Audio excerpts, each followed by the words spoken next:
What up, y'all? Dev, SBMTG, we like it in Magic, and today we're rounding the corner on these Kamigawa Neon Dynasty spoilers. One more day, and we're done. Tomorrow there's going to be a dump of like 75 cards or something like that. We'll talk about the choicest bits from those, but today we're going to talk about Thursday's spoilers, and if you want to see yesterday's spoilers, pop on over to the Twitch channel and check out the VOD. The spoilers start about like 20 minutes in, something like that. I'll leave a link in the description for you down there if you're interested, but for now, let's go ahead and see what Wizards decided to give us on the next to last day of spoiler season. Kimono faces Kakazan. This is a fun card to say.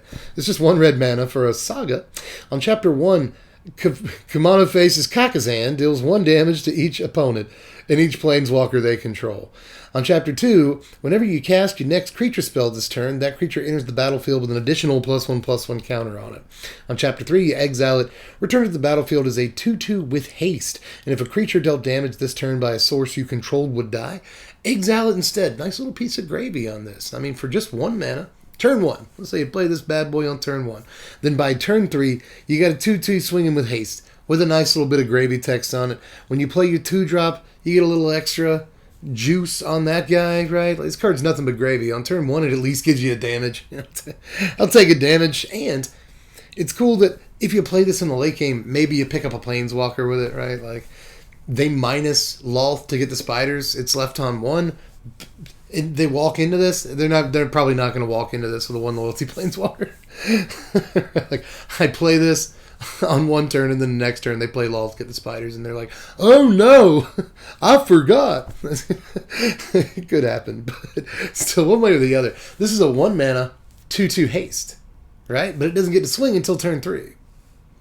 But in the meantime, it does some cool stuff. You better have a 2-drop creature, you're going to feel bad. But if you do have a 2-drop creature, pretty good. I mean, for 1 mana, the card's giving you a damage, and 3 power and toughness and stats. Is that bad? Probably not.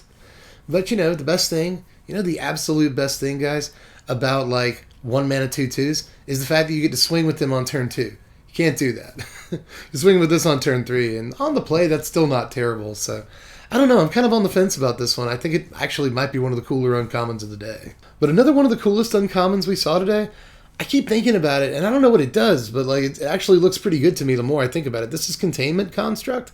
This is 2 mana for a 2/1 uncommon artifact creature construct with a pretty interesting text box. Whenever you discard a card, you may exile that card from your graveyard. If you do, you may play that card this turn. It's not only once per turn, it's whenever you discard a card. So, I can discard 5 or 6 cards in the same turn. I can use a wheel effect, or I can do Tormenting Voice into Tormenting Voice, and I get to both cards that I discard, I get to play that turn. I don't know, dude. This is actually pretty good. For only 2 mana, any deck can play it. So, I don't know. In Historic, I can discard stuff to Seasoned Hallowblade and then play it. This guy, I don't know. 2 mana is kind of an investment to get on board with this in the first place. But this text box looks deceptively powerful to me. I don't know about anybody else in the audience, but discard a thing and you can play that thing. And you can do it at instant speed, too. If you're able to play the thing you discard at instant speed, you can. So, I don't know. It's not, restricted to your turn or anything. So, I don't know. There's just so many, open things about this text box. Usually there's multiple ways they close abilities like this off, again, only once per turn, or during your turn, or something like that. But no, it's just as much as you want, whenever you want. That's good. It's actually pretty good. And I know I said it's an initial investment, but, I mean, it's just, come on, it's 2 mana. It could be way worse than 2 mana. So, I don't know. I like this a million times more than I imagine I should. Very likely a trap. But look at that text box. Look, it just kind of gives all your cards pseudo madness.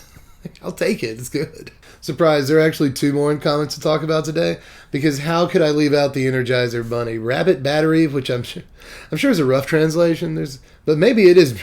Maybe it really is just Rabbit Battery. It's just a complete and total ripoff of the Energizer Bunny. It's just 1 red mana for a 1/1 artifact creature equipment rabbit with haste. Equipped creature gets +1/+1 and has haste. You can reconfigure. Forget this, guys. Just 1 red mana. That is good. That's not bad. For just a 1-drop, the value on this keeps going and going. I had to do the joke. I'm sorry. But it is actually a pretty slick card, right? A Swiftfoot Boots sort of thing, right? But But like it can swing as like a raging goblin, right? It's just a 1 mana 1/1 haste, so it gets to swinging on turn 1. You're not actually losing any value for having played your Swiftfoot Boots or whatever you want to compare this to, right? But by turn like 4, when it's completely done having any value whatsoever of any kind, then suddenly it can turn like a 3-drop that you play on that turn into a hasty guy. That's actually pretty good. Or like later on in the game, right? First of all, if your opponent hits like a sweeper effect, this just comes back as a 1/1. You get to swing with it, that's fine and all that. But if you draw or just have in your hand like a pretty decent creature that you can throw down and you have 1 extra mana laying around afterwards, this just gives whatever you draw for the rest of the game haste. That's pretty good too. So like, I don't know. I think this is actually pretty okay. Like, playable? I think it might actually be like a really playable card in mono red, which is weird because mono red is going to have like multiple 1 mana 2 power creatures, but I could still see them slipping in like 2 copies of this. I really could. If only it were somehow good in multiples. I feel like that would be more on flavor. But anyway, let's look at Colossal Skyturtle. This is my favorite uncommon of the day. This thing is awesome. Like, potentially, actually a very good magic card. This is 7 mana, but don't pay attention to that. It's 4, 2 green and a blue for a 6/5 equipment or enchantment turtle, rather, with flying and ward 2. However, it also has channel, 2 and a green, discard it, to return target card from your graveyard to your hand. You can also channel, that's right, it has 2 channels. You can also channel and pay a 1 and a blue and discard Colossal Skyturtle. Return target creature to its owner's hand. Card is like TV in the 1950s. It's only got like 2 channels, but they're both really good. Both really important channels, you know. Both of these are awesome modes. And honestly, the card obviously has a 3rd hidden mode, Giant Skyturtle. So that's like pretty good, you know. What's funny is I was trying to make a joke about the card being a giant turtle that flies, but like my joke about the card was not actually too far off from the name of the card. But still, you get a huge flying turtle boy if you have 7 mana when you draw this card. Like, you might as well have a little 6/5 flyer with ward too. That ward is actually really important. But like, dude, channel, get a thing back from your graveyard. Get a thing. It's not even like target permanent or something like that. It's target card from your graveyard. Literally straight up recover. The card recover. At instant speed. By the way. It's so good. Instant speed recover, baby. So good. And then like sometimes if you needed to be a brazen borrower or something, it's not like target non-land permanent. That would have been cool. Would have been pushed. But even just like return target creature is good enough, guys. Like, I think this is playable. I think this is a playable card. Like, if it was just a split card with these 2 modes on it, I would think that was playable. But this sort of, again, has like 3 modes. Like, if you draw it late, it's just a big boy. It wins games. I think this is awesome. I think this might be standard playable. This card is great. Like, Bant or Sultai Control. Would you not play this card? I love it. One of my favorite cards of the day. And even, like, potentially, guys, seriously, I'm being honest here, possibly one of my favorite cards of the set. This guy's really good. But let's move into the rares finally today and talk about Ogre Helmet first. This is 1 and a red for a 2/2 artifact creature equipment ogre. Equipped creature gets +2/+2. Whenever Ogre Helmet or equipped creature deals combat damage to a player, you may sacrifice it. If you do, discard your hand and draw 3 cards. You can reconfigure for 3. So it kind of reminds me of like a Bomat Courier or something like that, you know. This is actually a pretty decent refill late in the game. Another thing that I like about this, actually, before I finish up, is I've talked a few times about how I like how these equipment creatures interact with, sorcery speed sweepers on the opponent's side of the table, right? Your opponent plays Doomscar, you got this configured to something, then suddenly this just falls off, becomes a 2/2, and you are really likely to get through for combat damage. You know, this just falls off of whatever it's configured to, becomes a 2/2 again. It gets through, sacrifice it for 3 cards, and you're back in the green, right? So I like this card a good bit, and I think there's a cool, little things that it does for Mono Red that Mono Red really enjoys when cards do for it. Although at the same time, it's just a 2-mana 2/2, right? End of the day, we're looking at 2-mana 2/2, so maybe I'm hyping it up a little bit too much, but I do like the card. On to another few rares I think are just okay. Here's Risona, Asari Commander here. This is 3 mana, 1 a red and a white for a 3/3 legendary human samurai with haste. That is a good thing about the card. But whenever it deals combat damage to a player, if it doesn't have an indestructible counter on it, put an indestructible counter on it. Whenever combat damage is dealt to you, remove an indestructible counter from Risona. Womp womp. I'm just not sure how much I love this. I mean, we've already got like 3 mana 3/3 haste in the format in Boros colors that see literally no play. We have a 3 mana 3/3 trample haste that has the ability to get bigger in the day-night cycle. And it sees no play. I like that card, but it sees no play. I'm just not sure, guys, about this thing. Maybe if it had Vigilance, right, that would make a little bit more sense. Because it could attack, get the indestructible counter, and then still block to help make sure that you don't take combat damage. But instead, it doesn't do that. But I guess against control, the idea here, I think, of the design of the card is that it comes down, they're somehow tapped out, and they can't counterspell it, they don't have the removal spell, it just, right, like, it gets combat damage in because it has haste against control decks. And then it gets the indestructible counter, and then because your opponent's playing control, they never do combat damage to you, so they can never remove this. Maybe that's the idea, and if it ever works that way, it's probably halfway decent, but I will say I do like a lot of the pseudo sort of sweeper protection that we're seeing in this set. I've said a lot of things have sort of a sweeper protection aspect to them, even outside of the equipment creatures. And I have heard a lot of people, myself included, I hear things that come out of my own mouth, but I hear a lot of people aside from myself even, say that we are in a bit of a sweeper-heavy standard, aren't we, kids? And when you play on Arena, seems like there's a lot of decks that have like 6 to 8 sweepers in them because there's sweepers everywhere. And every color can play sweepers now, it feels like. So I kind of like this kind of sweeper protection that we're seeing a good bit of in this set. Let's keep it moving to Springleaf Avenger. 5 mana, 3 and 2 green for a 6/5 insect ninja with ninjutsu, 3 and a green. Whenever Avenger deals combat damage to a player, return target permanent card from your graveyard to your hand. Pretty good. It's pretty slick, you know. Just a 6/5 in stats for 4 mana. Yeah. Probably all right, you know. It's getting you some value. It kind of, sort of, look at this card sideways, okay? It kind of has draw a card when it enters the battlefield. 4 mana 6/5, draw a card. In a way, that's pretty good, you know. Like, I don't know. I don't hate this card, although I don't think it's great. I think that it has to contend with things like a Seeker's Chariot in the 4-drop slot, but then, you know, Rin and 7 in the 5-drop slot, and a couple of other things even, so I don't know. I don't know how much standard play this guy ends up seeing, and even though it's cool to see a ninjutsu dude in green, and we've seen a couple in this set, to get another color that doesn't get a whole lot of ninjutsu love. If you get through for 6 surprise damage and nab something from your graveyard, I feel like that's good. I feel it's a good, strong, solid magic card, right? But again, I'm just not sure that it's better than some of the stuff we're sort of already doing in decks that would want to play something like this. I guess I'll make up for that by looking at a mythic next. This is Jugan Defends the Temple. This is 3 mana, 2 and a green for a saga that I really have no idea why it's mythic. On Chapter 1, you create a 1/1 green human monk creature token with tap to add a green mana. You get your very own Llanowar Elves on Chapter 1. On Chapter 2, you put a +1/+1 counter on each of up to 2 target creatures. On Chapter 3, you exile it and return it transformed as this 2/2 flyer, Remnant of the Rising Star.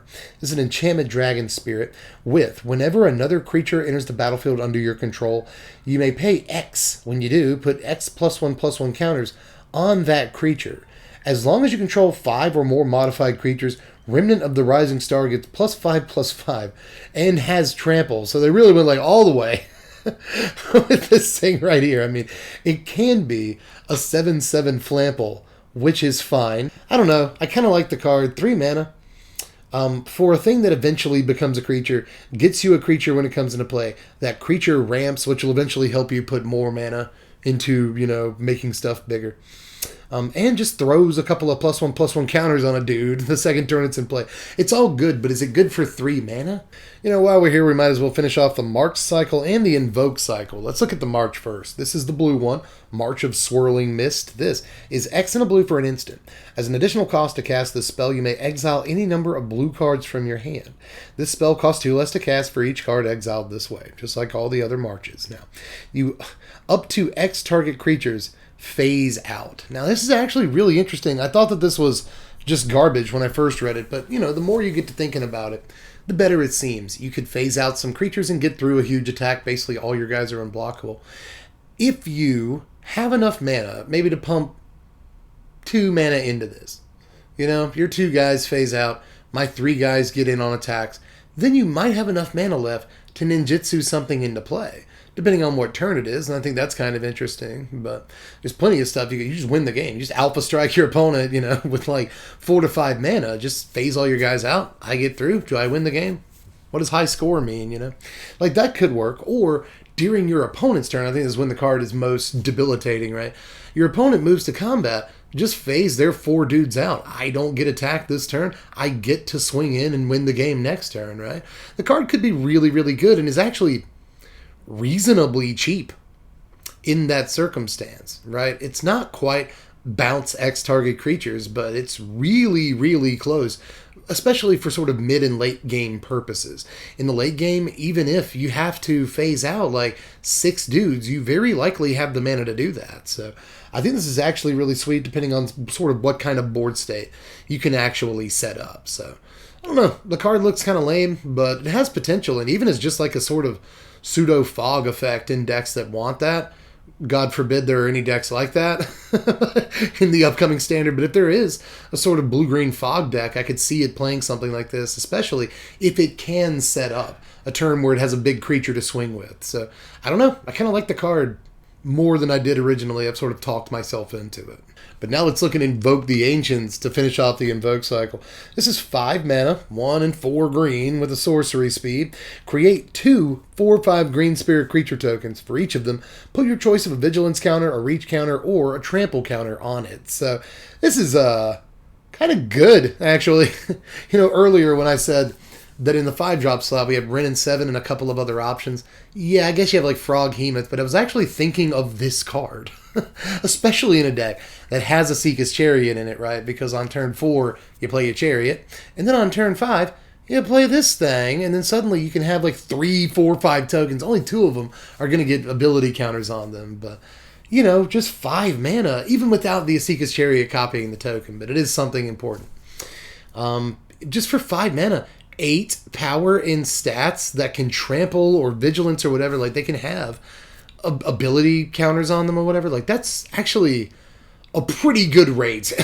It's actually a pretty good rate, dude. So I don't know, I think the card just might be playable even without an Asika's Chariot on the table, but if you do have an Asika's Chariot on the battlefield, suddenly the card becomes unbelievable. So like, card's good. I think the card might legitimately be very good. Let's look at a card that I'm really excited about in terms of flavor, if nothing else. This is Explosive Singularity. This is 8 and 2 red for a sorcery. As an additional cost to cast this spell, you may tap any number of untapped creatures you control. This spell costs 1 less to cast for each creature tapped this way. Lend me your energy. Explosive Singularity deals 10 damage to any target. So they just designed a Spirit Bomb. It just exists now. The Genkai Dama exists in the world of Magic the Gathering. So if you tap 5 guys, not like the burger place, but if you tap 5 of your creatures, suddenly this only costs 5 mana to cast. That makes it pretty decent. You know? Still kind of a meme, right? But having 5 dudes in play is not like super duper hard, but at the same time, this is a sorcery, so it'd be much better if you could do it like at the end of your opponent's turn or something like that.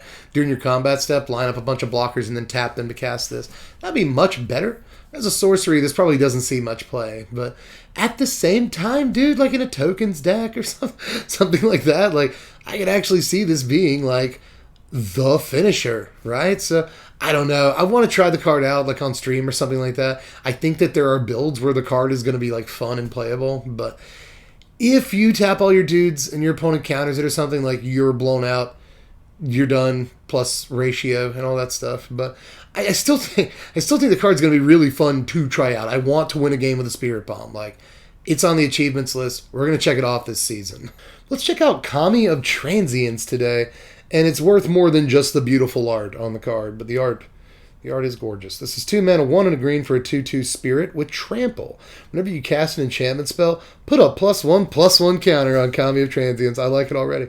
At the beginning of each end step, if an enchantment was put into your graveyard from the battlefield this turn, you may return Kami of Transcience from your graveyard to your hand. This is easily one of my favorite cards of the day. I'm not sure it's one of the best, but they have really juiced an enchantress creature as much as they possibly could here. Not only is it only 2 mana and it starts off with reasonable stats, which enchantress creatures obviously don't very much, but they threw trample on it. That's a really important ability to have on a dude like this. There might be turns where you put multiple auras on this thing and suddenly it's just like, 14-14 on like turn 5, getting in with trample, don't mind me. So as far as enchantress creatures go, I really, really like this thing and I love that we're seeing it. The only problem with it is that it's not an enchantment spirit itself. Should have been an enchantment creature, right? Because then playing subsequent copies would boost this. That's good, but I guess they did that to check the power level of the card a little bit, which I guess I'm okay with, but still, I'll take the card in its current form. One of these enchantresses with trample, absolutely. Very, very good. Oh, and by the way, haven't even hit on the recursion yet. The recursive aspect of this is great too. Mostly because enchantress decks don't often get to play a whole lot of creatures. They focus on enchantresses, I keep calling them. Things that proc when you play an enchantment, usually what that means. They focus on enchantresses, and usually there aren't a whole lot of those in a given format, so they don't really play a ton of creatures. They just play like 12 to 16 creatures and hope to get enough value off of those creatures to win the game. So oftentimes, one of those dudes goes to the graveyard. It's a huge problem for them, but not so much with this guy. You got a recursive element to the card that allows you to just get back online and start bigifying him again. So really cool dude here. Huge fan of this. Also think it's commander playable forever. But let's move on to Eiganjo, Seat of the Empire. This is the last card of the day, and definitely the best card of the day. This is a legendary land that just taps for a white. Taps for a white mana. You can channel it. That's pay 2 and a white and discard it. And it deals 4 damage to target attacking or blocking creature. This ability costs 1 less to activate for each legendary creature you control.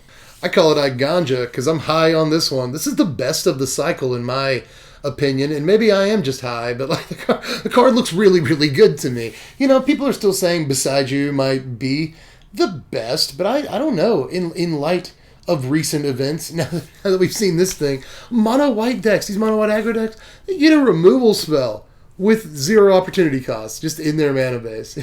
It's so sick, dude. You play at least 2, if not like 3 copies of this in every mono white deck from here on out, dude.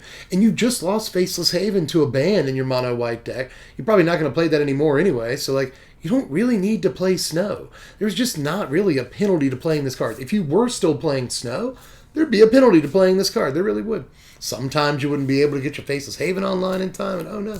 But at this point, you might as well just play 2 to 3 copies of this card. It's a removal spell on an untapped land.